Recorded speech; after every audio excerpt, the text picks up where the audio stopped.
Hello po sa inyong lahat mga ka-crypto. Ako po si Pinoy Crypto Trader at sa video na ito ay atin pong pag-uusapan ang tungkol dito kay XRP kung saan ay yan nag-outperform po siya ng 60%. Ayan, sa mga top 100 coins. Ngunit ang problema ay massively down pa rin siya pagdating sa long-term scale. At ayan, bago po tayo magpatuloy ay nais ko lamang po munang bigyang linaw ang aking disclaimer kung saan ang nilalaman po ng video na ito ay hindi po ito isang financial advice. For education and information purposes lamang po ang layunin nito. Maliban po dito ay nais ko na rin pong magbigay babala na wala pong kahit anumang group chat ang Pinoy Crypto Trader. Ayan, XRP has delivered significant returns this year. Ayan, but has largely underperformed the major crypto assets BTC and ETH in a longer time frame. Kaya yan, maganda raw po yung pinakitang performance ni XRP sa loob ng taon na ito. Ngunit siya po ay underperform po siya sa mga major crypto assets na katulad ni BTC at saka Ethereum. Yan, kung ikukumpara po natin sa kanilang longer time frame. The price of XRP has gained over 65% since the start of January, making it one of the best performing cryptocurrency asset among the top 100. Yan. Sa loob ng taon na ito, mula nung buwan ng January hanggang sa kasalukuyan, ngayon po yan, December, ay nagbigay po siya ng 65% na gain. Kaya yan, dahil dyan ay siya po ay considered na isa sa mga best fair performing cryptocurrency asset na kabilang sa top 100. Yan, a significant chunk of the gains came in July after a US Supreme Court ruled in favor of Ripple in a long-standing lawsuit with the SEC and Exchange Commission. Ayan, kung medyo matagal-tagal na po nating tinututukan itong si XRP, ay alam naman po siguro natin yung kanyang nagaganap na or kinakaharap na kaso against dito kay US SEC. At yan, sa loob ng taon na ito, yan, nung nakalipas na buwan ng July, ay naglabas na po ng ruling, yan, summary ruling sa kanilang kaso at yan, pabor po dito kay Ripple yung resulta ng kaso. Kaya nagkaroon po ng massive gain, yan, significant chunk, sabi po rito si XRP. However, XRP investors have seen most of the unrealized gains in the aftermath of the court victory wipe out despite the broader crypto market being in an uptrend for most of the year. Yan, yun nga lang yung mga kumita sa kumita sa court victory na naganap noong July ay unti-unti pong nawala. Naglaho yung kanilang mga gain. And siguro yung mga talagang nag-take profit lang, yung talagang nakasecure ng kanilang gain. Pero yung mga iba na siguro ay naghangad na baka posible pang umangat or magpatuloy sa pag-akyat sa XRP ay ayan, naglaho po yung kanilang mga unrealized gains. While XRP reached as high as 93 cents following the ruling, the crypto asset eventually dropped to 44 cents. XRP eventually managed a long-term rebound that has taken in above 62 cents at the time of writing. Yan, nung linabas po kasi yung ruling ay umabot po ng 93 cents yung kanyang ito yung pinakamataas na presyo na kanyang inakyat. Halos napakalapit na po siya sa $1. Pero hindi po siya nagtagal sa presyong ito. Bumagsak din po siya kaagad hanggang dito sa 44 cents.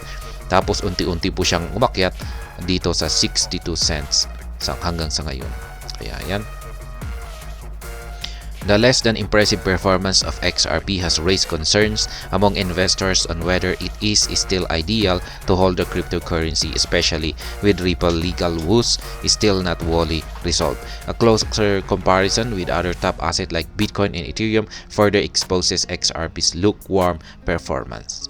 Kaya yan, marami raw pong mga investor ang napapaisip kung okay pa bang i-hold itong si Ripple. Yan. Dahil sa yan nga yung nangyayari ngayon na yung kanyang itong legal battle niya kay US SEC ay hindi pa rin natatapos hanggang sa ngayon. pero malapit na po itong matapos. XRP struggles against BTC and ETH. XRP's performance over the past 3 years has been largely shaped by Ripple's regulatory hurdles, which began in late 2020s. As evidenced in July, the company's partial victory led to a surge in price. Yan, totoo po yan. Talagang nakaranas po talaga ng matinding panggigipit. Parang sinakal po talaga si XRP ng US SEC. Nag-umpisa pa yan noong taong 2020. Kaya hindi po siya, hirap po siyang lumago dahil yan. Pero kung sakaling nakawala talaga itong si XRP, maraming nagsasabi na talagang sasabog ito.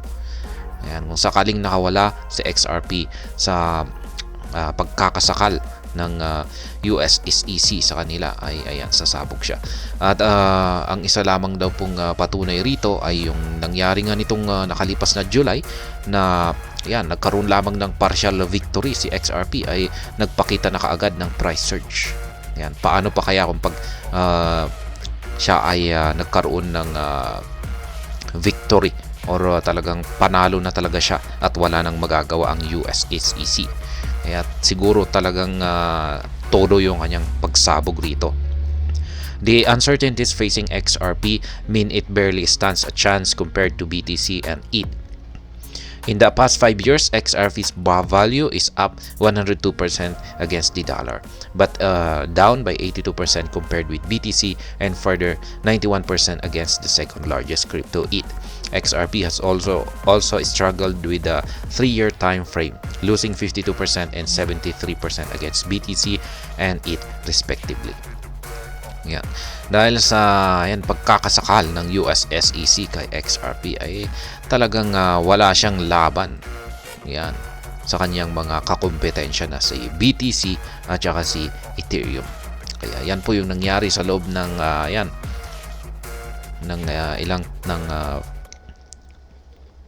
ilang taon. Kaya wala siyang kalaban-laban, pero maski pa paano ay humahabol pa rin naman po siya. Ayan, XRP performance, ito po yung kanilang comparison kay Bitcoin, Ethereum. Ayan, Bitcoin, Ethereum sa 3 years at saka 5 years timeline. Ayan, dito kay XRP ay XRP USDT, ayan, XRP BTC at saka Ethereum. Ayan. Evidently, Ripple's legal woes have largely impacted US price, especially with the company's institutional and corporate strides impeded by regulatory uncertainties. Yet XRP holders remain hopeful that the tide will soon turn and the years of patience will eventually pay off, even though nothing is guaranteed. Kaya yan, umaasa pa rin yung mga holders ng XRP hanggang sa ngayon na sana ay matatapos na nga ito yung labanan. Lalong-lalo na yung labanan sa kaso ng ni Ripple at saka ang SEC, US SEC. Kasi ito po talaga yung magdidikta sa paglago ni XRP. Ayan, syempre, kung natalo sila ay alam na natin yung magiging resulta nito. Hindi po maganda ito para kay XRP. Pero kung pag nanalo sila ay isa po itong catalyst na magdudulot ng isang matinding pagsabog para kay XRP. At ayan, hanggang dito na lamang po tayo sa video na ito. Sana po ay inyong nagustuhan ang aking paliwanag dito. Kung inyo po itong nagustuhan ay pakiclick lamang po ang like button nito.